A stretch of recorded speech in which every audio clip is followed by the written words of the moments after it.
தாய் தமிழ் உறவுகளுக்கு வணக்கம். அதிமுக பெண் தலைவர் கட்சியிலிருந்து விலகல், பாஜகவில் இணைந்தார் என்ற தலைப்பில் இந்த காணொலியை காண்கிறோம். அதிமுக பெண் தலைவர் கட்சியிலிருந்து விலகல், பாரதிய ஜனதா கட்சியில் இணைந்தார். அதிமுக கூட்டாரம் கலகலத்து போய் உள்ளது. அந்த கட்சி கூடாரம் காலியாகி கொண்டிருக்கிறது. தற்பொழுது அதிமுக பெண் தலைவர் கட்சியிலிருந்து விலகியுள்ளார்.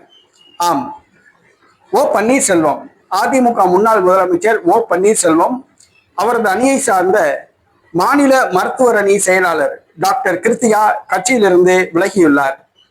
அவர் நயினார் நாகேந்திரன் முன்னிலையில் தன்னை பாரதிய ஜனதா கட்சியில் இணைத்துக் கொண்டுள்ளார். சமீப காலமாக பாஜக கூட்டணியிலிருந்து ஓபிஎஸ் விலகியதால் ஓபிஎஸ் ஆதரவாளர்கள் பலர் ஓபிஎஸ் அணியிலிருந்து விலகி வருகிறார்கள். ஓபிஎஸ் கடந்த 2 நாட்களாக திமுக பக்கம் சாய்ந்துள்ளதால் ஓபிஎஸ் கூடாரம் காலியாகிறது. ஓபிஎஸ் அணியை சார்ந்தவர்கள் சாறை சாறையாக விலகி அதிமுக மற்றும் பாரதிய ஜனதா கட்சியில் இணைந்து வருகிறார்கள். தற்பொழுது ஓபிஎஸ் அணியின் மாநில மருத்துவர் அணி தலைவர் டாக்டர் கிருத்தியா கட்சியிலிருந்து விலகி பாரதிய ஜனதா கட்சியில் இணைந்தது ஓபிஎஸ்க்கு மிகப்பெரிய ஒரு அதிர்ச்சியை கொடுத்துள்ளது.